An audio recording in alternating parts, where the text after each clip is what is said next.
Good morning, bookie bashers, run line smashers, total hustlers, dog line crushers, and this is Light It Up with your boy Dom Rici here.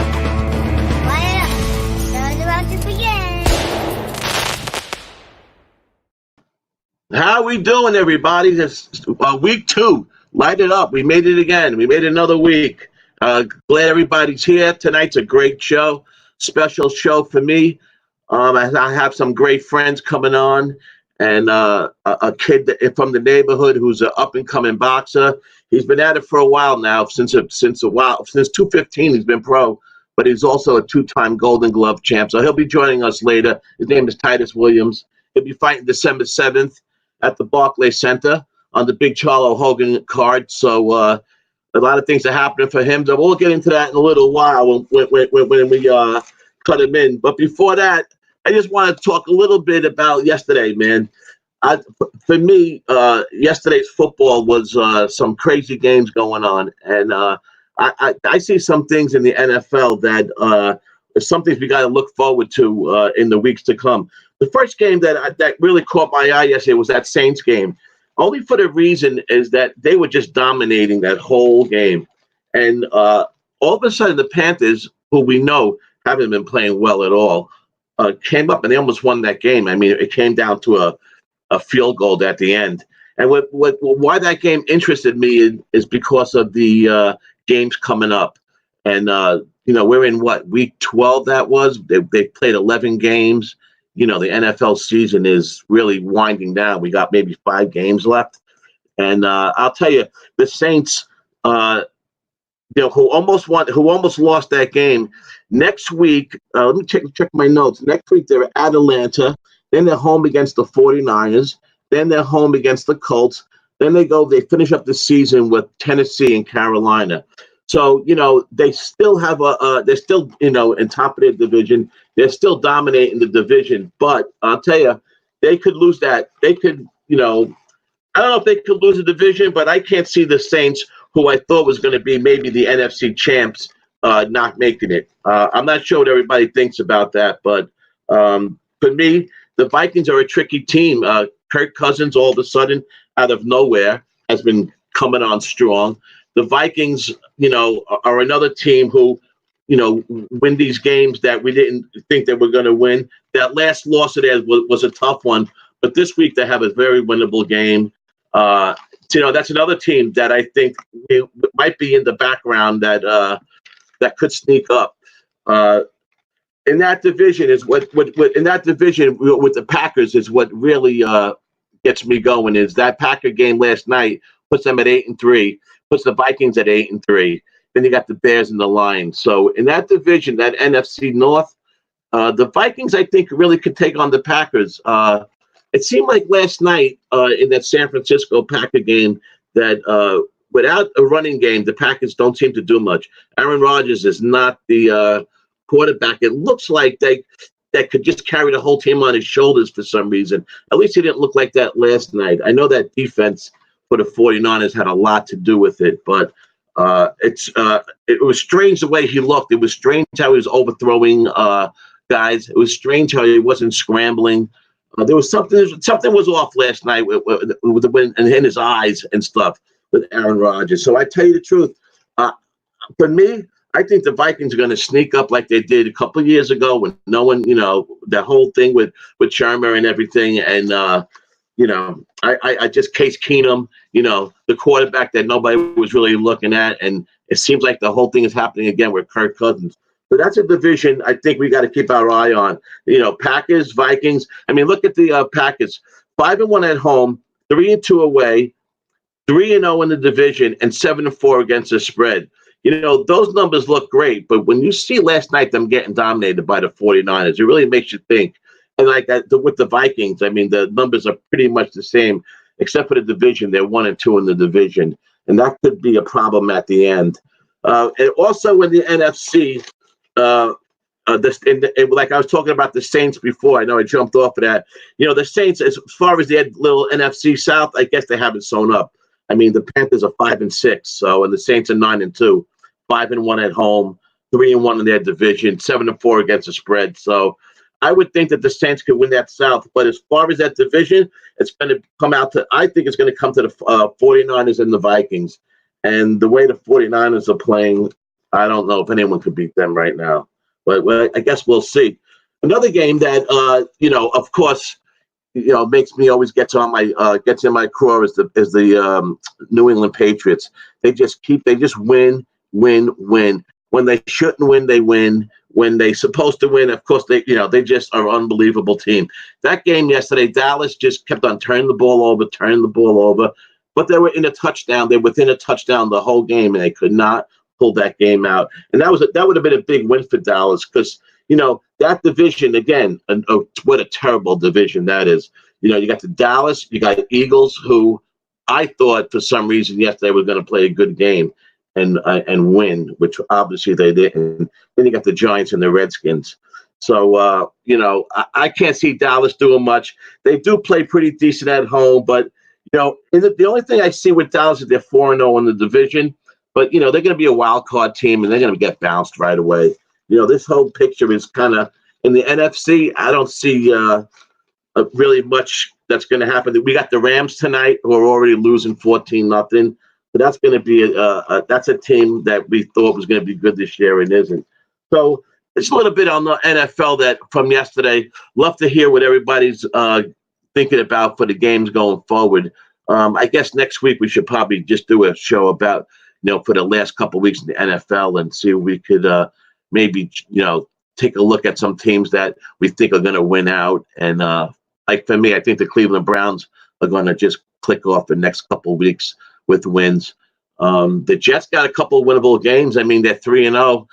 The last 3 games, 3-0. They won the last 3 games, which the last time they won the last 3 games in a row was a few years ago, and they still ended up being 5-11 for the year. So I'm not getting too crazy about that. But Sam Darnold's playing well. That offensive line, which I talked about at the beginning of the year, that was what was going to be the issue. They were young. And they had to get cohesive. And the last couple of weeks, it looks that way. They're giving Sam some time, and he's throwing the ball well. I mean, he made Robbie Anderson yesterday look, like Jerry Rice. It was amazing. He's making Robbie Anderson a Pro Bowler, which Robbie's a good receiver, but let's face it, he's not top 5 in the league or anything like that. But Sam's doing good. The Jets is doing great. The defense is really coming on. They hold a Raider team who's been surging to 3 points yesterday. That was and Derek Carr getting pulled. What was that in the first minute or 2 of the third quarter? He got pulled. So that was a big win for the Jets, for the defense, for the offense. And what we worry about with the Jets in New York is once they start getting the accolades, that's when we worried about them winning. But anyhow. I just want to touch a little bit on the NFL. I'm so excited about having my guys come in, so I'm just going to start right away with my friend DJ. He's the strength and conditioning coach for Titus. He's, they're all family. He's been with him from the beginning. I know him personally for a long time. I've been, friends with him and his family for a while, and he's a great guy. So let me just bring in my man DJ. There he is. Hey, DJ, how you doing, man? How's it going, Dom? How's everybody doing? Oh, that's great, man. I'm so glad you came in. Your volume is good. You good? You can hear us good, buddy? Absolutely. Okay, cool, man. Yeah, man. So you guys got a big fight coming up, huh? All of a sudden, what's about a week away from Saturday night, huh? Yeah. December so, just under 2 weeks. We got the fight notice with 6 weeks notice, which isn't bad. With like 2 more weeks, but that's no problem. I mean, we're always in the gym anyway and always prepared, so no big deal. Got the fight back to be on the main stage in the Barclays Center, so glad to be back in the big arena where we're used to. Titus actually opened up Barclays Center when he won that Golden Gloves championship. I think it was 2016, if I'm not mistaken. No, 2014, if I'm not mistaken. That was the first boxing match held there. So when he won that was like a baptism. So we're back at home, if that makes sense. Yeah. So did he win 1 or 2 Golden Gloves? Two Golden Glove champions. Yes. Sugar Ray Robinson Award winner. Went to the Nationals and came up short, unfortunately, but I did make it there. So big champ, as I said, two-time Golden Glove champ. Sugar Ray Robinson Award winner, top fighter of the whole tournament. Um, there's a documentary right now on demand on Showtime, Cradle of Champions. Great documentary. Is one of the focus points on it. Goes through his journey on the Golden Gloves tournament that last year. So that's great. The Golden Gloves isn't around anymore. So Yeah. it's really to be part of that legacy. Yeah, I've seen many a Golden Glove fights in my day, man. They had them. They even, I remember in Franklin Square over at St. Catharines, they used to have those Golden Gloves in the gym. Remember that, right, Absolutely. DJ? Yeah. Remember that? But I go back years. We used to go to Holy Cross on Francis Lewis Boulevard in Queens. Set up the ring in the gym. Yeah. Yeah, my family's always been into the boxing.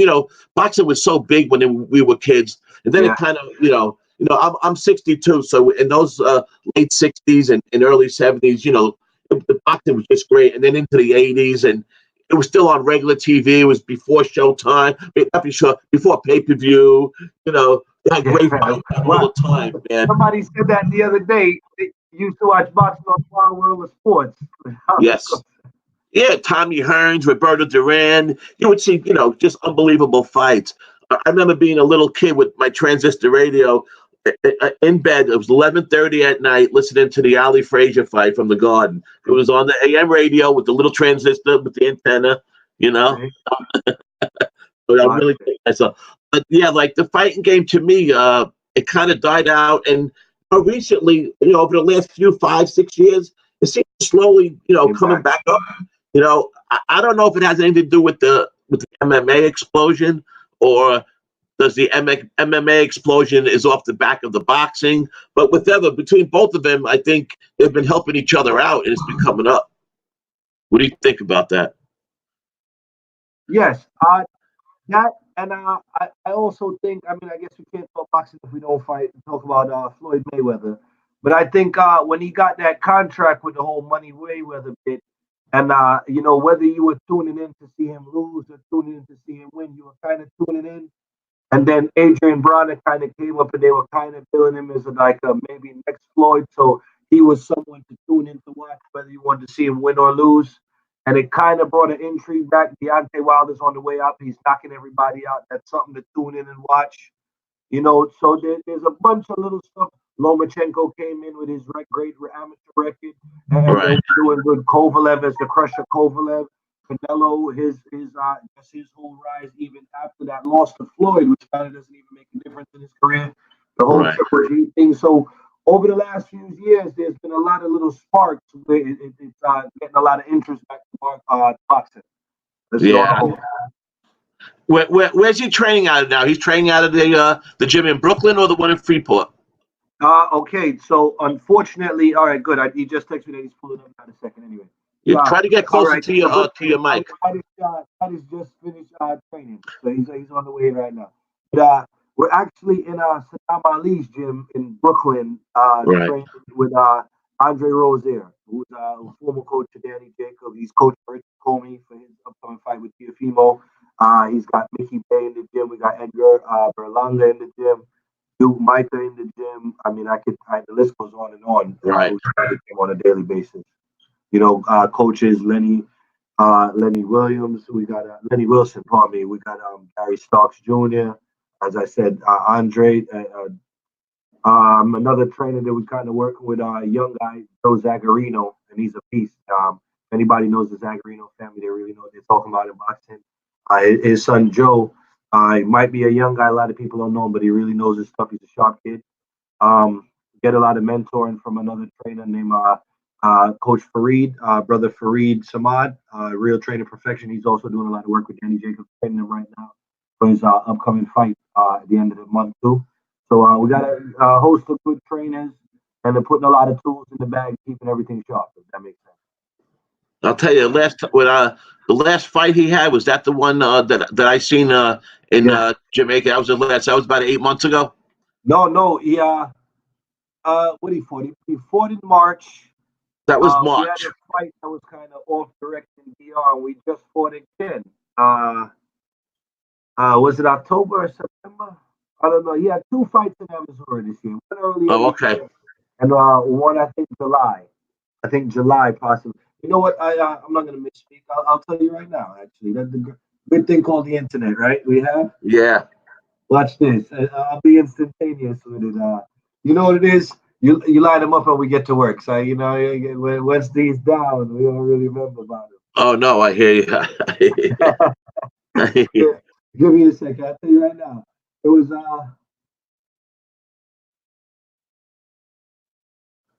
the hell was this fight? I don't even see the freaking date here. Yeah, it don't matter. I was just wondering, how so those were like almost like tune-up fights for this upcoming this Pretty fight much. now on December 7th, right? Yeah, pretty much. Because you know, oh July. Okay, as I said, July 12th. That's a Okay, problem. I got Okay. you. Um, so Titus fights at 126, anywhere between Yeah, 120 to 126. On his rise up, we were 7-0. We moved up in weight to 130 and took a decision loss, moved up to 132, another loss. yeah. I Yeah, see the big man. the man's in the building I himself. see the big man. There All he right. is, So, Titus, baby. Go ahead. I mean, if you know anything about boxing, after the two unfortunate outcomes, we're on the way back up. So we're at a smaller venue, but as I said, we got three knockouts in a row this year, going for a fourth, if that makes sense. So that's exactly why we're back on the main stage. Yeah, I got you. How you doing, T? Good to see you, man. Hey, man. I appreciate you coming in. I know you're coming right from the gym. We've been working hard. I see, right, brother? Yeah, man. Late nights, early mornings. Gotta put the Try work to get yourself closer to that microphone if you can. in. Yeah, there you go. Say, yeah, man. Late nights, early mornings. Gotta put the work in. So So this fight's like I was talking to DJ, man. This fight is coming up quick, before yeah, you know it, right? about this So, month flew by, but so now it's crunch time, man, right? yeah, it's almost the fun Yeah. part. I tell you, I was watching one of your videos, man, and the one thing that stuck out with me, you were saying, I put in the work. You got to put in the work. And I'll Yeah, tell you, you can have all the talent in the world, but you got to have it upstairs, right? And you have to put in that yeah. work, no matter what, right? Boxing is 75% mental, man. So you can turn all you want, but if you can't focus in and calm the anxiety and the nerves, you can't perform. But I love the lights, so when the lights come on, it's time to perform. I tell you, man, the discipline that you got to do is just to me is amazing. I give you a lot of credit for that. When, Thank you. when was the first time you really just started loving boxing, man? When how old were you? It must have been, is it in your family or what got you there? Nah, I mean, I heard stories like later on after I started boxing that like some of my uncles used to, box, but they never, box seriously, young guys around the way boxing each other and stuff like that. But I'm the first one in my family to take it serious. I was started boxing, it's considered late. I started boxing around 18, 19 years old. And what made me fall in love with the sport was the fact that it took me away from like all my personal, life things. And when it came to boxing, it took me away from all the stress and the drama that life brings as you're growing up. You know what I'm saying? Yeah, So, man. high school is the carefree world. Once you go to college or graduate high school, you got to figure out real life. So boxing kind of gave me a certain type of discipline, gave me a focus point, and took me away from a lot of things I was going through in that, young man to, grown man. Yeah, I hear that. Yeah. I hear that, man. That's great. I'll tell you, that's a lesson learned for a lot of people, man. I Yeah, It sure is. I've been through the ropes, in a form of speaking myself a few times. Been around the yeah, block a few times, and I'll tell you, that's one thing that doesn't change no matter how old you are. You gotta, there's a lot of things pulling you away, man. So that's good that you grab hold of it. But what do you know about this breedy? You've never fought him before, right? What do you know nah, about this kid? I never fought him before. I see some footage on him. Um, he's 5'4", you know, got a short reach, but he's game. He's gonna come to fight. He's gonna do his best. He's gonna put his front foot forward. best foot forward, and then Uh-huh. we gonna stomp on that foot. That's what we gonna do. Uh, it's hard to box with a guy with the type of reach that I have. You know what I'm saying? Yeah. My boxing IQ. We prepared, this whole 6 weeks specifically for him. The things he's good at, the things he's bad at. So we're ready for whatever he brings. We're ready for war. We're ready actually to give a boxing lesson, to be honest. But if you want to bring it to war, we got that too. Yeah, man. So we got the Where's tools he? to do Where's everything. he from? Where's he come from? This. Originally, he's from Barbados, but he's Okay. training out of Maryland. You know what I'm saying? So he's over here on the East Coast. I gotta show him who's a top dog around here. Man. So DJ, tell me how many hours a day you guys in the gym, man? Tell us the routine. All right. Well, Titus is up early. I usually hear when the door leaves and he's running. He's doing his road work. I'm here in That's a it. room where a lot of guys not doing road work nowadays. Nothing hardens the body like road work. Yeah, man. Turn your body into a piece of steel for some reason. Maybe Old school. Yeah, maybe they know, maybe they don't know. But come back in. We get a nice breakfast, film study, stuff to that effect, and then we headed to the gym. We back in the evening, strength and conditioning, hydrating and eating, and then a late night run, pretty much, and then film study. I mean, boxing is a 24/7 thing, unless you're like Yeah. kind of sleeping and get your body to recover. But we're always working. So that's pretty much it. So you got Go ahead. Say that again. I have a hard time here. I'm having a hard time hearing him, but not you. Monday, Wednesday, Friday, we got the There extra you go. week. We got to do strength and conditioning training. So that's three. That's 3 times we train 3 times a day. Monday, Wednesday, Friday. Tuesdays and Thursdays is twice a day. But every morning we up early running. And yeah, we put in the work and we sparring 3 times a week. Tuesday, Thursday, Saturday. So training camp is tough. It's rough, but once the body start acclimating to the work, Everything. right now, like I feel like a machine. So Easy work. but if you see me today compared to a couple weeks ago, you'll be like, wow, great difference. You know what I'm saying? But that's just a testament to the work that we putting in, the dedication to the sport, and I can't wait. We back on the big stage and we ready to show out. Absolutely. Man, I'll tell you. So how many fights are on this card for the how many fights are on that on there? I don't know. Only focus on my fight and the main event if I like the fighter. So the main event is Charlo. I like him. Everybody else don't matter. I'm still in the show anyway. Yeah, I hear you, baby, and I'll be there, and I'll be there rooting you on, and I'll be there, telling I everybody appreciate to that. keep their eye on you. I'm gonna tell everybody better keep their eye on you quick, because that last fight I seen you at Queens, all of a sudden you were shuffling down, and that boy was out cold. Yeah, man. He just walked into that. He walked right in. You set him up. Yeah. I watched you set him up, and he walked right into that punch. I've been telling everybody about that punch for weeks. In boxing, you set traps, man, and you see the traps, set the open and react. You know what I mean? So we in better shape now. Confidence is even higher. Conditioning is higher. We ready, man. We ready to fight. We ready to win. Yeah, man. I could tell just by meeting you, man. I could tell you got that fire in your eyes, man. You got that dedication, and you got a good man next to you with DJ, Yeah, man. DJ, That's what. DJ Oh, yeah, you made hot. Yeah, without a doubt, always man. pushing me, always keeping me focused. You know what I'm saying? He's been helping me with the nutrition, the sponsors and everything. Just pushing me to be the best fighter I could be. So I love my general principle. The general principle is just to help and love each other. So Yes. that's what we're doing, man. You know what I'm saying? I know DJ knows that discipline from playing basketball there, right? And Yeah, a little yes. after high school, you went to play. Where'd you play? Northeastern You played? Northeastern up in Yeah. Boston. Yeah, man. I plugged my man Jose Barea. I played with Jose Barea. He made it to the NBA, man. Man. He was the boss. Oh, so you on a team with him? Yeah. He was a point guard. He was a year younger than me. Yeah. Oh, cool. Very cool. And now you got a nephew who plays at Georgia Tech.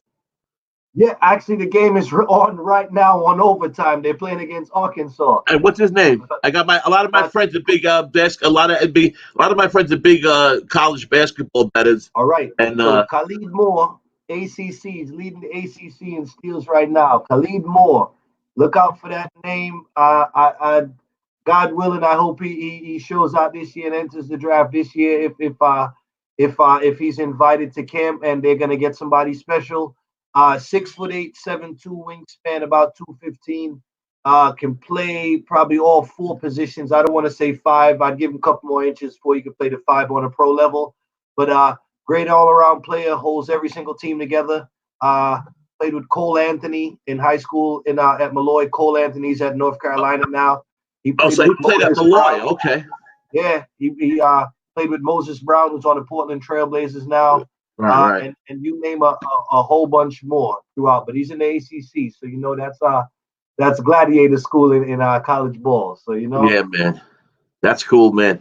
That's cool. All right, man. Look, I won't keep you guys going, man. I know Ty's got to be tired. You've been working all day. Just came home from the gym, and I really appreciate you just taking some time out and coming on here. What we're doing with this show is, what we do anyhow. We're a bunch of handicappers. We're a bunch of sports bettors, and we just do all different kind of shows, and mostly to do with sports betting. But I try to do a show with a little bit different, little things like this, and and different topics and stuff. What we're going to get into next week is actually is MMA, because that's one of my things that I still don't. I'm very skeptical about the old MMA. So that's something like we've been talking about. So this is a great transition that you guys came on and talked a little bit for me. And I'll tell you, we'll be promoting you all the time, Titus. You got a home here anytime you guys want to come on and promote something or talk about something. We're starting to grow. We're starting to be on a bunch of different platforms now and stuff. So it's getting there. But anytime, man, you got a home here. I think you guys are great, and I just wish you the best, man, and all the success in the world. Thanks for having me. Yeah, man. You're not too far from what you're doing, because before you know it, you'll be able to bet your house on me. So that's what you might want to do. So don't worry. Don't see my name, in the book, so we good. I hear you, brother, man. I hear you, and I'll be seeing you. And real quick, Dom. Let me. Go ahead. No, I got you. Go ahead. No rush. Go ahead. Let me please shout out the sponsors. Go without the sponsors, a lot of stuff. No, baby, go ahead. And I'm gonna be putting I'll put your sponsors up on a couple other our shows. We'll keep this going, man. We're gonna have you. We keep you going. I have you on Twitter. I've had you on Twitter today. Between me and my partners, we have like 10,000 Twitter followers. So we're getting you out there. Perfect. So go ahead, DJ. Real quick, Eat Clean Bro for the meal prep every single day. Amazing. Spray ground, of course, backpacks and so much more. We did Fashion Week with them this week. It was amazing. CBD, big shout out. King Buddha, big up yourself. Egg weights. Dave Reed Sports Bar, Retro Fitness, Freeport, Star Island Academy, God Gifted Clothing, and Mr. Titus God Gifted Williams himself. Yeah, man. Myself. All right, man. That's great, man. And I'll be seeing you around the house. You know me. I'm always around every couple days. So absolutely. And I'll be there December 7th. That's for sure, man. Appreciate it, Dom. You're always welcome. All right, man. I know that. Thank you, man. All right, Titus. All right, get it, brother. All right, man. Cool. That was great. I was so glad those guys came in. I know we're having some audio problems. I really couldn't really fix it with them, but next time we'll try to do better. I can only we can only do what we can. But that's Titus Williams. I tell you, that kid is like they said, 127 pounds, and I watched him fight. The kid is unbelievable. I put up a video today on Twitter at Dom 541, and it's about 58-second video, and it shows you the last fight that I seen him, and just how quick he is, and just great. And there's a trailer. There's also a trailer that we had for him. See if I can find that for you guys before we get out of here. I wonder if DJ knows where that sucker is. We got a trailer for that, DJ? Do you know? Let's see. anyhow, this kid was is a great kid, and it's always good to know somebody. So that's him in the Golden Gloves. I guess that was 214 when he fought that. But I'll tell you, it's fun being around these guys. It's fun watching them train. It's just a pleasure. So yeah, I couldn't find the damn thing. One of these days I'll get this technical stuff together, and I'll know what the hell I'm doing. But all right. Anyhow, thank you everybody for coming in. We're gonna have to just cut this short because for some reason we are having these technical difficulties here. So I'm gonna have to cut this a little short. I had another guest for you tonight, but it don't seem like it's gonna be working out. So anyhow, like I said, what we're gonna do is we're just gonna try to keep this show going and try to get better at it each week. A lot of the technical stuff and a lot of stuff that I'm trying to do at the same time. It's a work in progress, like I said, but I don't mind if you guys could deal with it, then so can I. That's for sure. What I want to do next Monday night, is really start getting into why I wanted to do Light It Up. Next week's topic, what we're going to do is cheating in sports. What is cheating? What constitutes cheating? And what is gamesmanship? The perfect example is the Houston Astros with the electronic cheating. Now, supposedly they had a camera, like we talked about last week, hooked up to the television feed, whose camera is on the catcher. And they have a monitor between the dugout and the locker room. And the guys could go up there and look. And, I know you still got to hit the ball, but is that cheating or is that gamesmanship? And against that is the guy in the stands with binoculars trying to catch signs off the pitcher that might be a little bit lax, that might not, be hiding it too good. Is that cheating or is that gamesmanship? Years ago, the Jets played the Dolphins. Don Shula knew there was a big storm coming in, didn't cover the field. Is that cheating or is that gamesmanship? So I'm going to want to talk about that. I'm going to have a few guests on with me.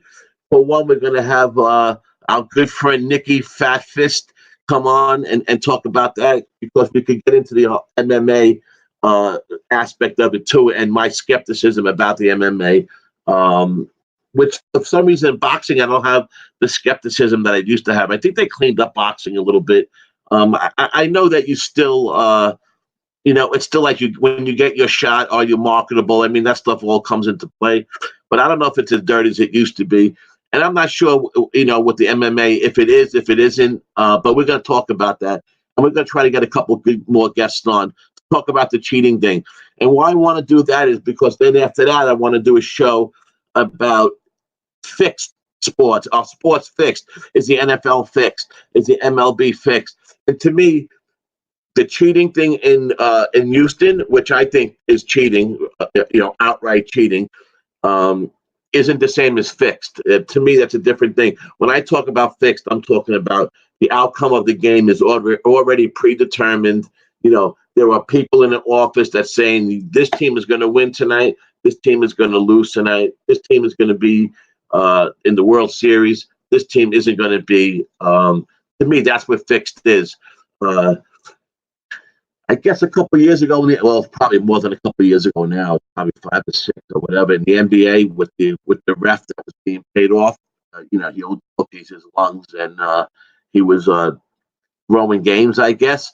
That's definitely fixing games.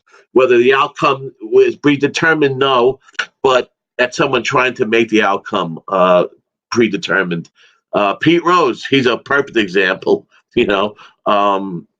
Is it cheating? What he was doing, gambling? How does that work in? He was gambling on baseball. He was gambling. He don't say he wasn't gambling on his team, but of course he was.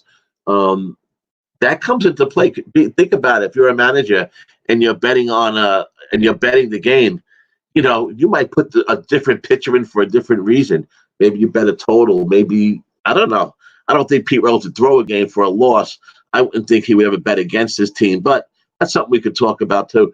So that's what I want to do. That's what I really want to do with Light It Up. Get some people in here. The last 2 weeks I was by myself. Just that's just the way it worked it out, because we got so many other things going on and stuff. But But what I really want to do is always have a bunch of people in with me, and we'll just keep on doing different topics. Gamblers talking about gamblers for gamblers, and see what we could come up with. And of course, we'll always talk about games and talk about things coming up soon. For me, I know hockey started, and now I've been getting myself more and more into hockey. The basketball is going strong. NBA is going strong. I'm just not an NBA bettor. NCAA basketball, I usually don't start betting, but I do follow. But I don't start betting it really till February, till after the Super Bowl. But the NFL, for me, the next 4 or 5 weeks, it's crunch time.